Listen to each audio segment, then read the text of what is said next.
All right, let's see if this works. Good evening, Yang Gang. Thank you for watching Securing the Bag with Seth Underwood. I am your host, Seth Underwood. Just in case you weren't sure about it, we have a lot to talk about and very little time to do so because, as we all know, the technological singularity is just around the corner. But you know what's even closer than the technological singularity? It is the summer Democratic debates. We have 22 days away. I'm feeling the air. It's electric. Before I go any further, though, I want to make sure that all the tech issues are worked out. So there's going to be a little bit of a loop here. I'm going to test my phone. Okay. Okay. And that's going to loop through the microphone, I bet. I should have turned the microphone off. But I'm going to try and keep a closer eye here on the chat to make sure that no shenanigans like last week happened. And thank you guys so much for being so supportive and appreciative. I'm so appreciative of the kind of support that I've been getting. I never thought that I'd have like 115 subscribers already. It's blowing my mind. And it's because the Yang Gang are the coolest constituents going forward into 2020. Like, if it wasn't for Andrew Yang, I don't know what I would be doing right now. So yeah, again, I need to get to 1,000 subscribers in order to get Super Chat going. It'll really help me be able to see like what's going on with the chat and everything. And most importantly, I want this to be like a two-way discussion with the Yang Gang and myself. So if you guys are like in the chat asking questions and things like that, you know, that's what I really want this live stream to be for. If you're more of a fan of my videos for the Dividend Report specifically, I'm still planning on coming out with those and having some more, you know, well-edited videos. I know my microphone's not as good on this, but I also think that there's so much news that's happening on a day-to-day basis that it's going to be really important to possibly get the Yang Gang together, maybe on a day-by-day basis even. All right, well, because I've yet to see any comments that are saying, hey, I've actually yet to see much, but it's telling me that I've got a comment. See, this is what I'm talking about. It is way too difficult. Let me just take a check right here. Yeah. Tuesdays. Cool. Yeah, okay, yeah, see, it's showing the comments up on my phone, but I can't see them here on my recording software. Let me, there it is. All right, very cool. Yeah, it looks like you did time this right. I'm so glad that you're here to join me. Hashtag secure the bag.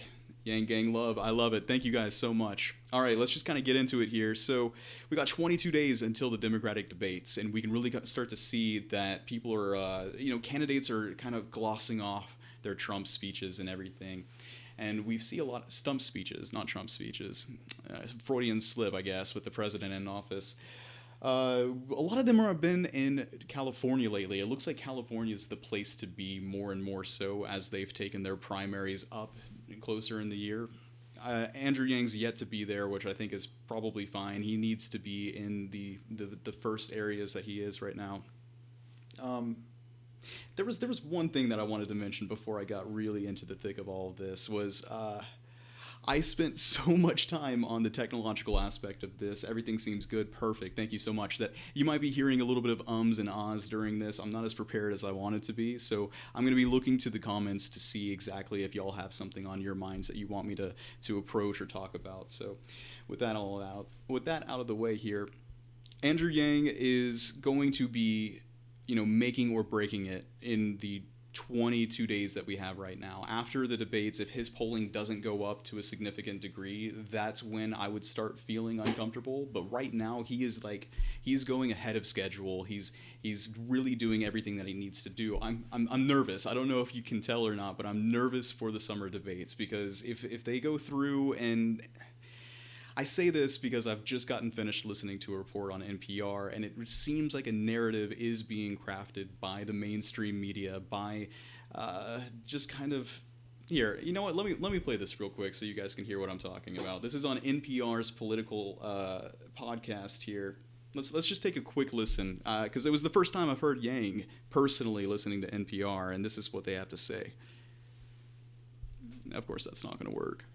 How much that incentivizes maybe bombastic or bigness from the candidates. I mean, if you are Andrew Yang or if you're John Hickenlooper, maybe a lesser known candidate, and you don't have a lot of name recognition, how much does this raise the stakes for you that you decide, all right, I'm going to go out there and say something crazy, or I'm going to say something real loud just so people remember me? Oh, I think there's a big incentive to do that. So the first time that I hear Andrew Yang's name mentioned is when they're talking about, the lesser known candidates. They're going to possibly say something bombastic. So this makes complete sense. If you're going to craft a narrative preparing people who haven't been hearing enough about Andrew Yang yet and say they've got reason to just go out there and be pretty crazy, what do you think is going to happen? They're going to go on to the debate stage and say, hey, like Yang's going to go on and say, I am pushing for a freedom dividend. Every adult in the United States, because they're going to have probably like a 20-second intro. I doubt they're going to have that long to make their case. So he's going to just lay out the bare minimum of it. He needs to get 20 seconds. He needs to get 20 seconds to like perfectly to hook people in. And now people are going to go, oh, well, of course he would have to do that. He's just being bombastic. That's the narrative that I see kind of starting to spread a little bit right here. I have a lot of faith in the fact that he's going to do a great job if he just doesn't let the pressure get down to him and everything, if he can get those 20 seconds in right, because everyone else is suddenly going to have to say, oh, wow, like, am I for or against a universal basic income?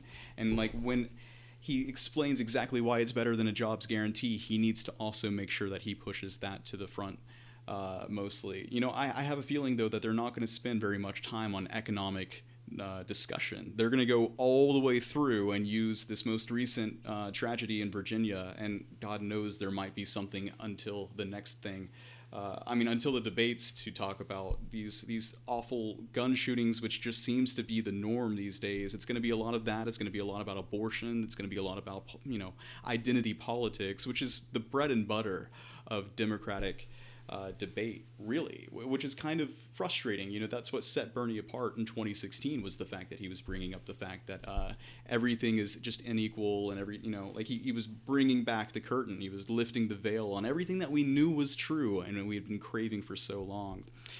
What? I actually kind of want to talk a little bit about the terrible tragedy that happened in Virginia. There's a lot of things that do not make sense. I know that they haven't really released a motive. I'm going to be very careful not to say this guy's name, because that's not what is important. It's much more important that we have our thoughts and prayers. I hate how cliche that sounds, but we are mostly thinking about the people impacted by this tragedy. But I was hearing something very interesting that someone said during a news segment, and it was, let me just read it off real quick. They said, if we know what the problem is in America, we should do our best to fix it. And that makes sense why you would say that. But of course, the entire conversation right now is being put onto guns and gun control. And I think that that's a little bit misleading.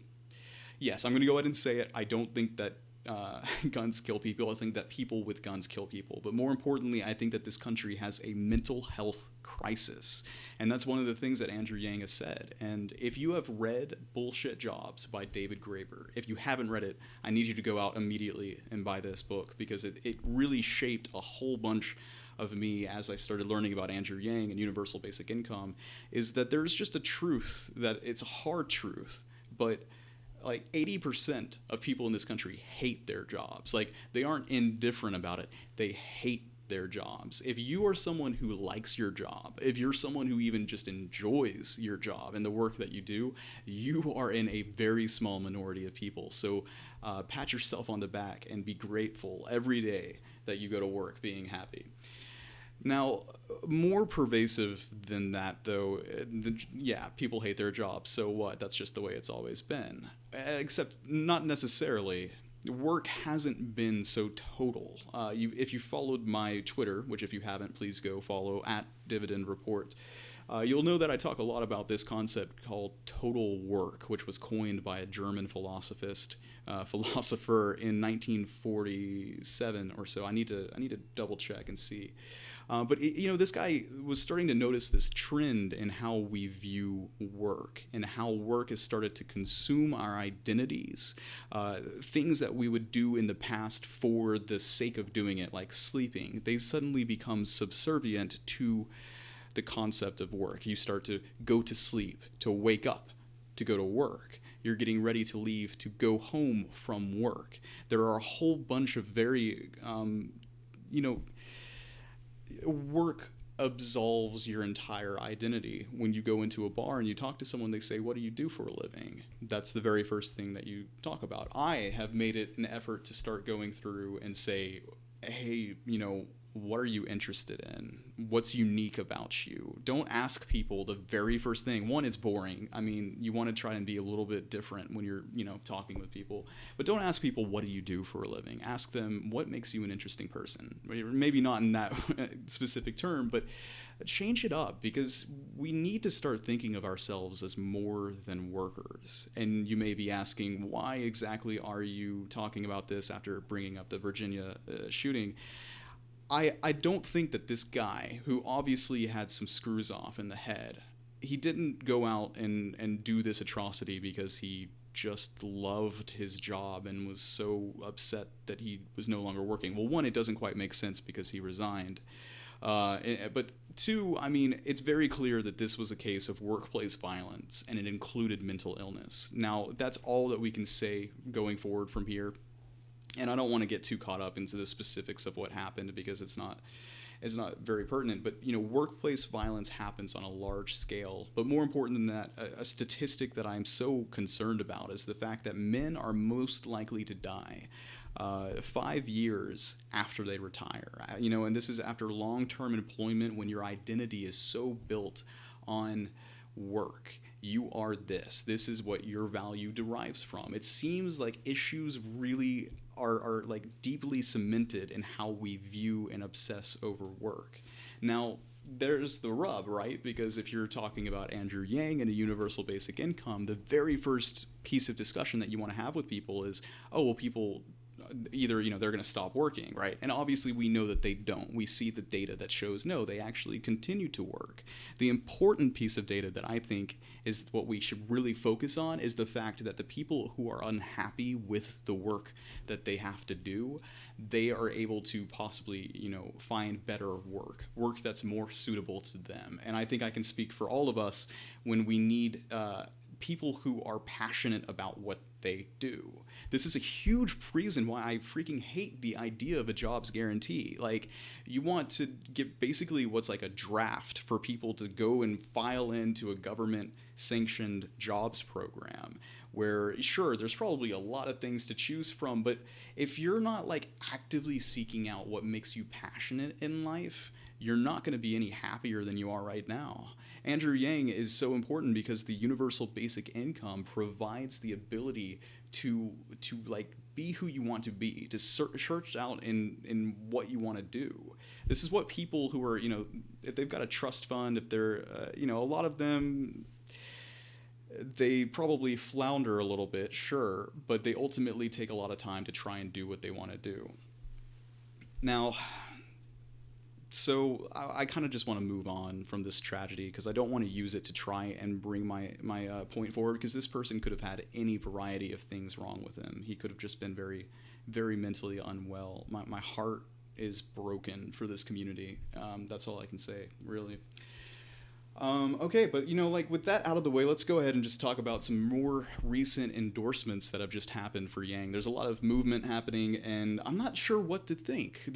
The idea of endorsements for Yang is kind of a sticky subject, because he's able to bring such bipartisan appeal to, on the left and the right.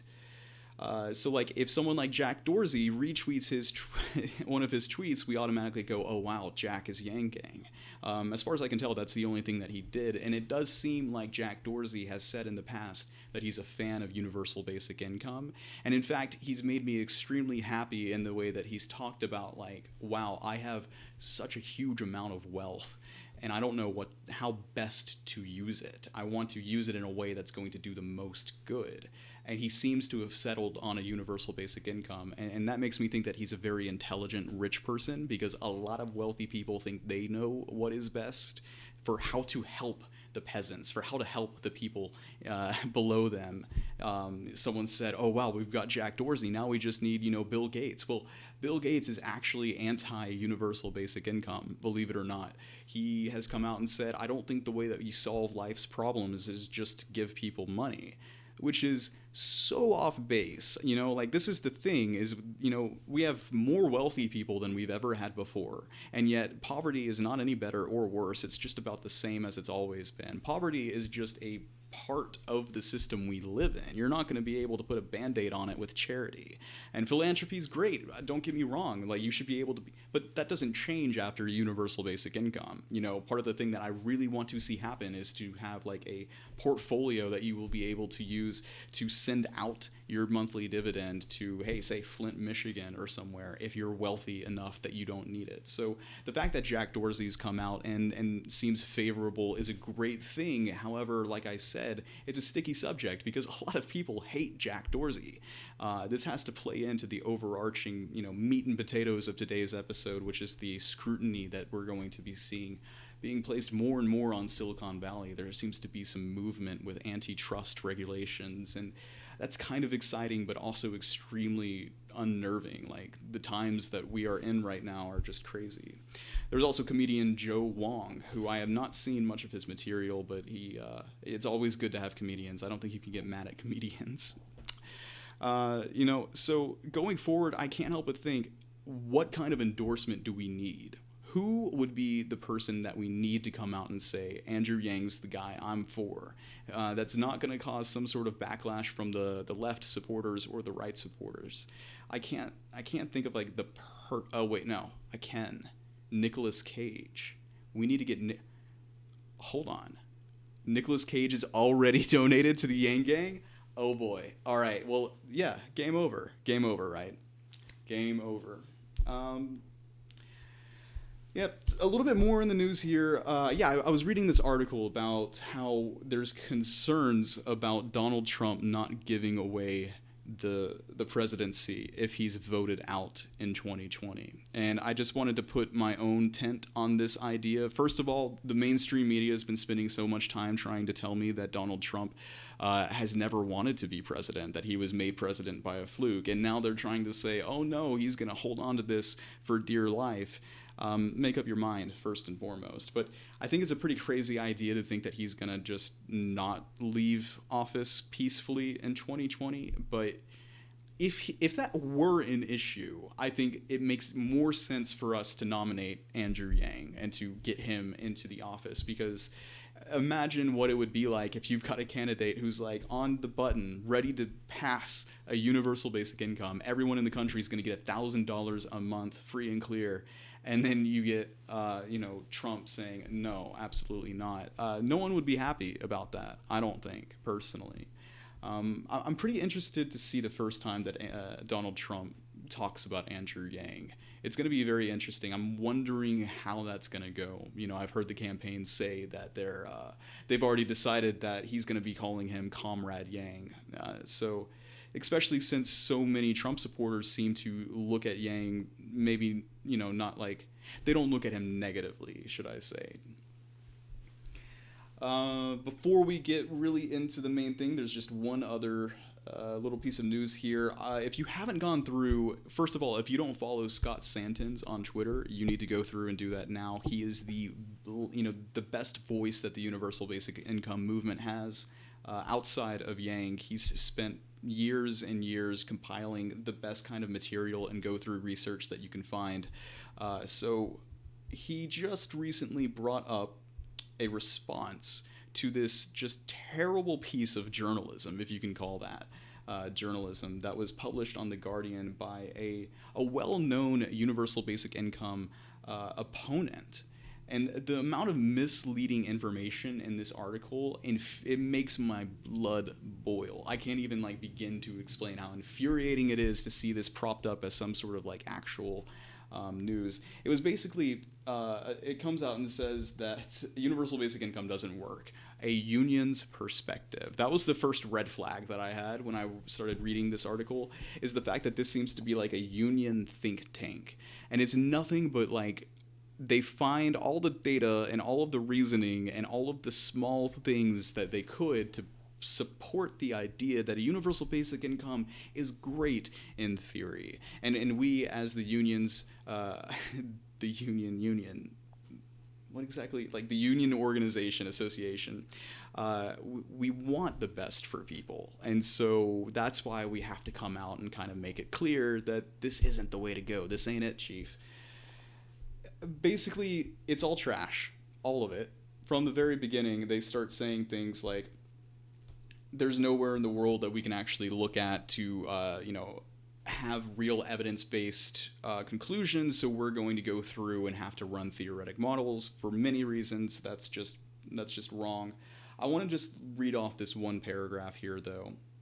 Another claim that this is from Scott Santon's response. Go and check it out. I'll link it in the description. Another claim the report makes is that in developing countries with few existing safety nets, providing cash is helpful, but, quote, it calls for a shift in power relations so that the same individuals can control what happens to them, to their families and neighbors, and to their environment over the medium and longer term. They need structures for shared decision-making as well as access to essential resources. This quote in particular really jumped out at me because the basic income experiments have these results. In experiment after experiment, basic income shifts power relations to those who have the least power. Individuals have more control over what happens to them because they have more agency as individuals with unconditional incomes. And the shared decision-making is exactly what we see more of in basic income experiments. He says, as I've written about before, an extremely common result of people pooling their basic incomes to make result is people pulling their basic incomes together. So he does an extremely good job of just dismantling everything that they say and pointing out how misleading it is. It's like a case study in literally fake news. And I don't say that lightly. This is fake news. So I have to ask the question, why? Why would a union association be threatened by a universal basic income? Because that's what this feels like. It feels like they're threatened. And a point that I've made in the past is that a universal basic income is basically a universal union. There are a lot of different caveats to make when it comes to unions and things of that nature, but if you think about it, a universal basic income gives the individual worker bargaining power. If the only power that you have is to prevent is to not use your labor to try and impact overarching profits and everything to get them to bend the knee, so to say, and improve working conditions, improve benefits of that nature. A universal basic income would strengthen that ability. Also, if a union requires some dues to make sure that it's able to afford legal counsel and all of the sticky business involved, then universal basic income would be great for unions, in my opinion. I don't think that it would necessarily strengthen or weaken them overall. It's just, this goes forward even further into what I was speaking about last week, this like Kafkaesque type of idea that you need your hand held. You need your hand held. We cannot trust you to take care of yourself and your family. Cash isn't going to help you. What you really need is a government service to go, because we all know that the people, the middle class, are going out to government agencies all the time to get their snack. We know it doesn't work. We know that people can spend money first and foremost on themselves to make their lives better.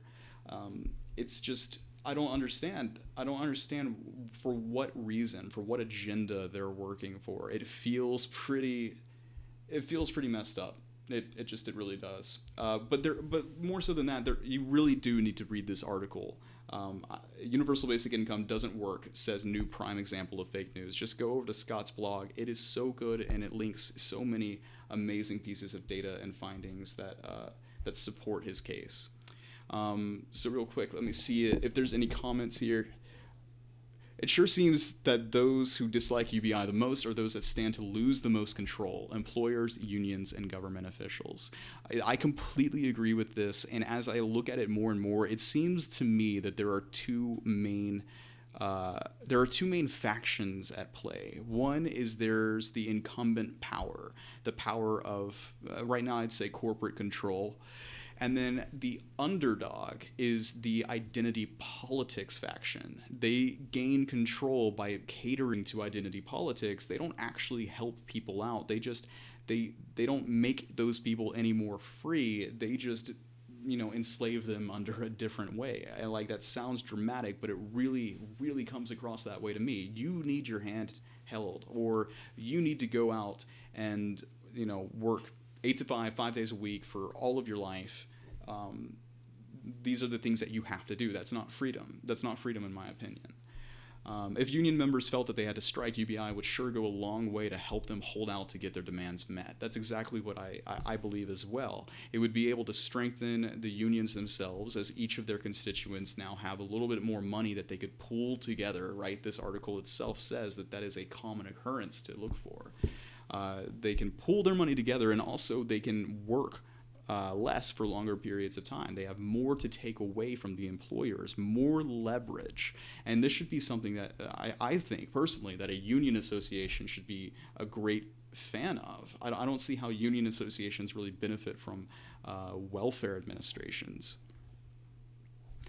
All right, so, like I said, I wanted to be a little bit more prepared for today, because there are a lot more news stories going on. I had a lot more things written down, but I'm starting to blank here.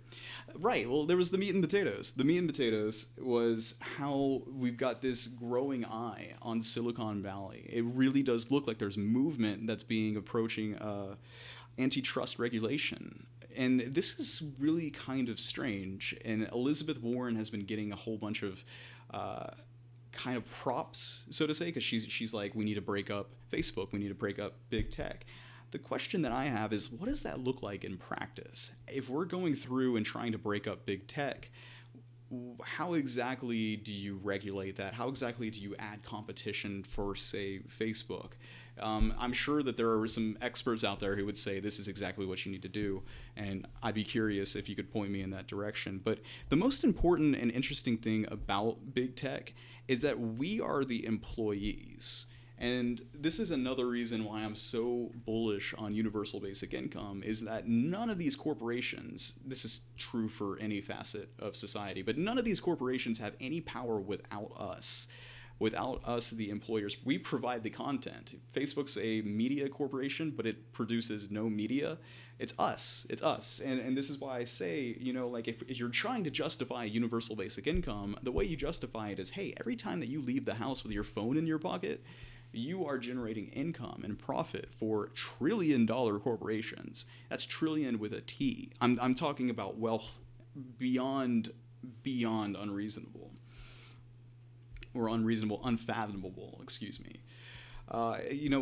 Without us, there's no profit generation whatsoever. So if you're trying to break up Facebook, to a certain degree, you might have to break up the user base, and then what happens, right? So there's the entire discussion about censorship on the right, that if you're someone who holds maybe alt-right views, you're getting your account taken down, you need somewhere else to go, you start up Gab, and then Gab gets taken down because the internet service provider can do that, right? We're running into this issue of, it's like, free speech, yeah, but free speech doesn't work in the workplace, and we know that to be true. That's been true for as long as we have lived. You go into your work and you start utilizing your free speech and saying what you really feel.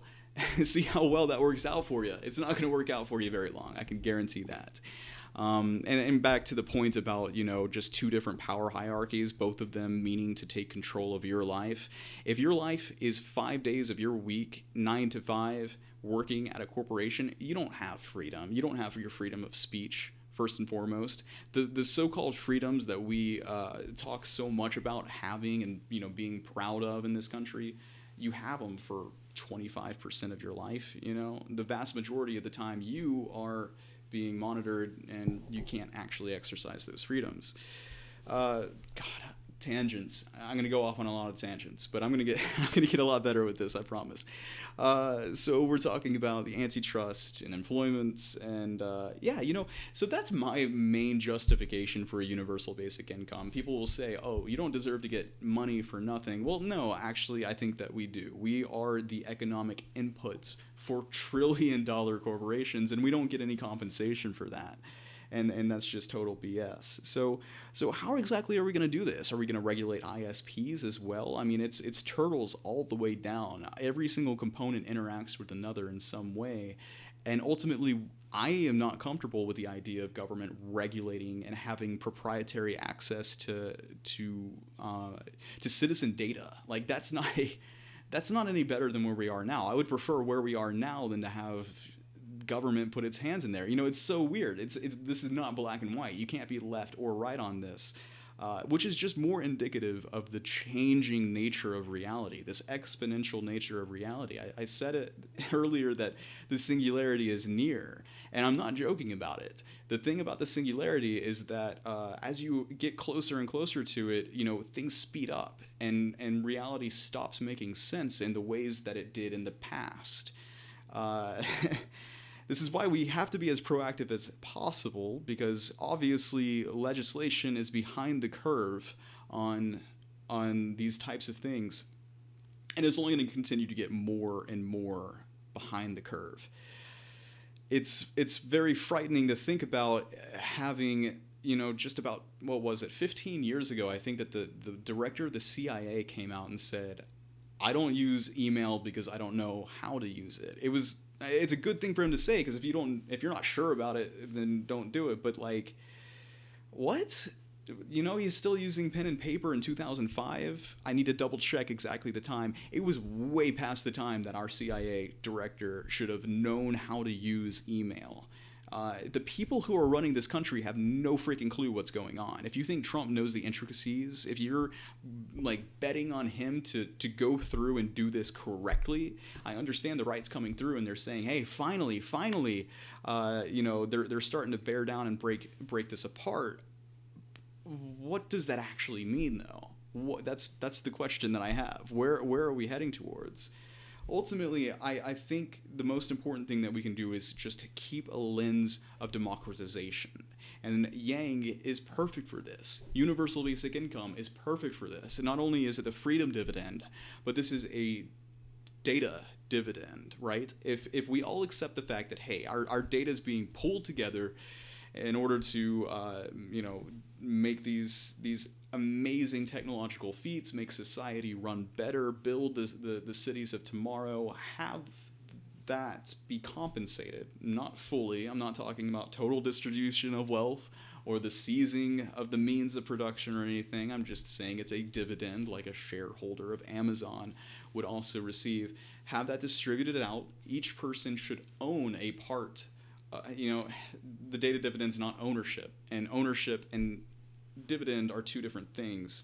Well, not necessarily, but I'm starting to get off track here. I think it would be much better. There are many more ways about doing a universal basic income, including a wealth tax, that I would be in favor of. I think Yang's doing a great job in moving the Overton window, and right now he's my choice bar none. But people should have ownership of their data, and in doing so, have ownership of the technological kind of, you know, productivity that's occurring, and have it, you know, matched to inflation and gain over time as it will. We don't want to just set it at 1,000 and tack it to some, you know, basic goods inflation. We want to go a little bit further than that. A land value tax would be perfect for this. So that's the justification that I have behind it, but it's also why we need Yang in, because he's so proactive about these concepts that no other candidate is. This is the way that we be both proactive and we address the inequality of the country at the same time. It's perfect. It all falls into place so fantastically. You know, it just escaped me. In case you guys can't tell, I'm incredibly attention deficit, so I'm trying to wrap everything and to stay coherent here. But the entire idea behind breaking up these corporations, who is making that decision? I want this to be as bipartisan as possible. It sounds like it's going to be bipartisan because we can all agree that we want to be able to exercise our freedom of speech.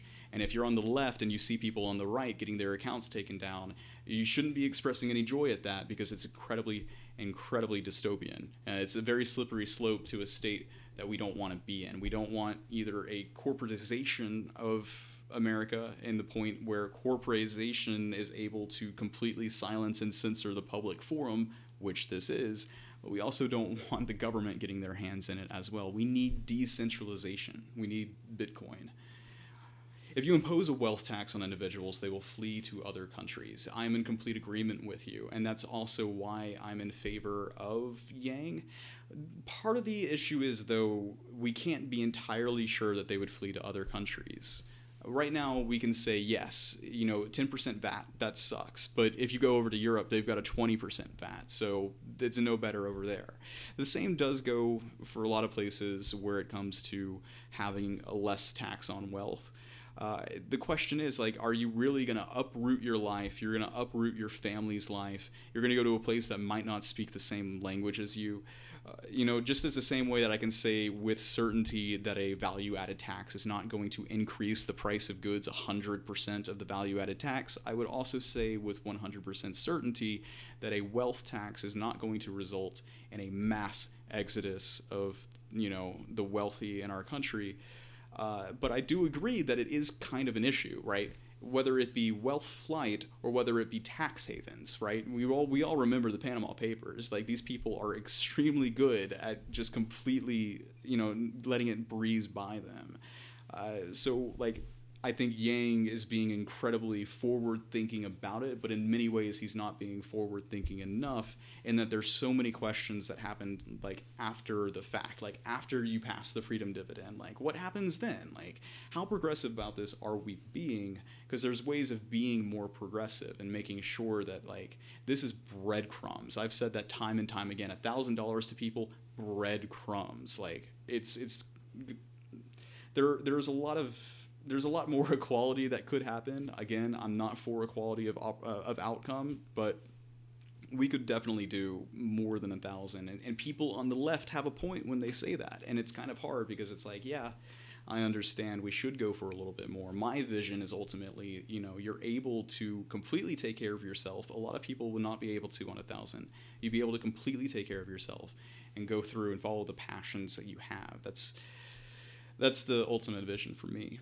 I think this is why the VAT is going to be better. I agree. That's ultimately where I've landed on this issue as well. I was hoping to see the Overton window moved by Bernie Sanders at the very least.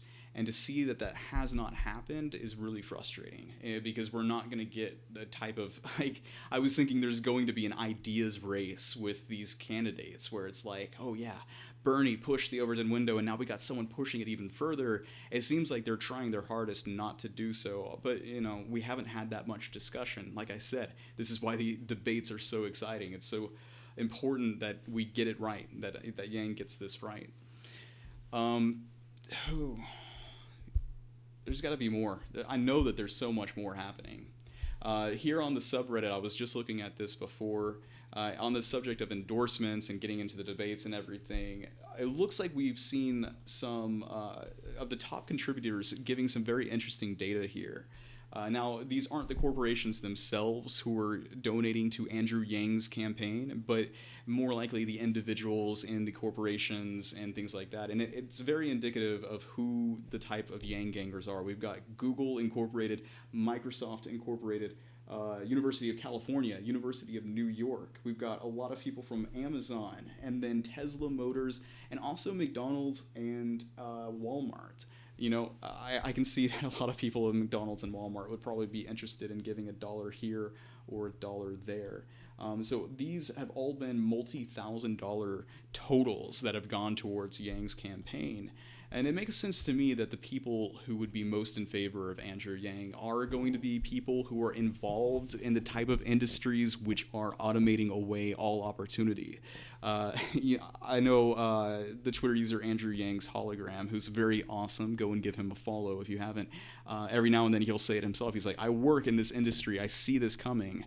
And Yang's said it too. He's like, I have friends in Silicon Valley, and I go and speak to them, and every single time I do, they say, yeah, we're getting rid of all these jobs. It sucks that they're going to be gone, but I don't have the bandwidth to deal with that. This is my job. This is what I have to do. As much as I hate that Silicon Valley endorsements are toxic, we could use a lot more of them. These are the industries of the future. You would want a Rockefeller endorsement in the 1930s, or would you? I guess you wouldn't. No, that was the entire thing, right? Break them all up. So with that being said, I can safely say it's going to be much better if Zuckerberg and Musk and Gates keep their heads out of it. Do it silently if you can. I guess you can't. All right, that's a good and a bad thing. But we don't want endorsements from the industries that are having all of their activity monitored by the government right now. It's too bad the debates will only allow like 6 minutes per candidate to speak. I think that was Yang's estimate anyway. I agree. It was so refreshing to see Yang on Joe Rogan's podcast, because Joe Rogan's podcast is refreshing. This long form kind of interview is exactly what Yang needs to get his idea across. I saw on the subreddit where it was like, the face that Yang makes when he has just a quick moment to answer a question and they move on without him, and he's got that. Because it sucks. Like, you want to be able to respond in depth about all of the questions, because there are a lot of questions with universal basic income. And the questions are the best part. The questions are what drives the conversation forward, because you go, wait, hold on, no, that's not going to work. But what about this? But what about that? And it's so cool, because that's when things get very interesting. What I wanted to see so badly, and what I'm afraid is not going to happen, is that, yeah, like you said, they're going to have like the 6 minutes per candidate. And like, the people asking the questions, the moderators aren't going to go through and be like, oh, that's interesting, like let's talk about that a little bit more. Like, in my head, I kind of thought that the debates were going to be just a universal basic income fest, but I understand that was probably a little bit of too rosy viewing. That's not going to be what happens. In fact, if anything, they're going to try their hardest to stay away from a universal basic income and discussion about it, because it's just not. This isn't palatable to the elites, and they're doing their best to stay transparent and make sure that they're progressive and all this and all that. But I don't believe them for a second. Hopefully, I'm going to be proved wrong, but I am skeptical as hell. I don't trust these guys as far as I can throw them. It's just they give me the creeps. Bring it in, and breathe. I've got a little bit of a personal story to tell that has to do with all of this. A couple of weeks ago, I was heading out to. So I woke up. I'm not a morning person at all. This has to do with Yang, I promise. I'm not a morning person at all, but I woke up with this type of energy. I'm just thinking things are changing, and I was gonna be productive. I was electrified. I'm heading out towards. I've got a spectator. I'm sorry. I was heading out towards my gym. I got a quick cardio in, 45 minutes. I get back to the house, and I'm just feeling it. Like, I'm about to clean this entire place. My girlfriend's going to love me. It's going to be great. I see the tile floor in front of me. If you're ADD like me, if you don't focus on something, the moment that you recognize it, it just never gets done. So I quickly just grab the Swiffer. It's all glossy. I'm telling you, you're going to walk into my house as a guest. The first thing you're going to see is your beautiful reflection looking down at this floor. And next thing I know, it's like, all right, I need to take a shower. Then I'm going to go on. I'm going to clean the room, everything. My shower is upstairs. So I go through, make a quick coffee, get the protein shake for the gains. And I'm making myself back to the stairs right over the tile that I had just freshly mopped. And I'm barefoot. The sound that bare feet make on wet tile surfaces. Like, it in your head. I can't explain it. It's not like a sneaker on a basketball court, but it is kind of. I swear it was 5 solid seconds of me just like in a cartoon trying to keep myself steady and upwards, and it's not working out. It's not. And I go down. The protein shake that I've made has gone skyward. It's hit the wall. There's like chunky because like it hasn't been totally shaken up yet. So there's chunky protein shake coming down the wall. The coffee is seeping into my chest. I'm burned. I'm scalded, and I'm just sitting there looking up at this tragedy. I've gone from 100 to 0 in a quick moment, and that's how it feels to me. Seeing that, I bring this up for like 3 reasons. That's how it feels for me, as being so incredibly in favor of Andrew Yang, and then realizing with dismay that the kind of opposition that he's getting is coming from the left, like first and foremost. The second reason why I bring that up is because that's exactly the feeling that I had when I realized that yesterday or last week's video was the mic looping. I am so happy. that you guys are sticking with me as these first episodes come through. I actually somehow gained subscribers after that video. The Yang Gang is the coolest people out there, I swear. That story had something else to do with things. I got to do a better writing down these show notes. But yeah, hopefully you can have a laugh at my expense, and just, next time you're feeling energized, don't mop the floor. That was the last time that I've ever cleaned up the house at all. So Yang Gang, it's Tuesday, and we've got like a good 15 minutes left. I wanted to get the super chat up, but I can't until 1,000. Do you guys have anything that's going on? Anything that you guys have seen in the news that pertains to Yang that you're concerned or worried about? I mean, kind of the floor is open here, but I don't want to leave just yet. But if so, I think that we've kind of covered just about everything. I'm thinking that I'm going to pick this back up tomorrow. I'm going to do this every single day because I've got a lot of improvement to make, and I'm only going to get there if it's a daily by daily thing.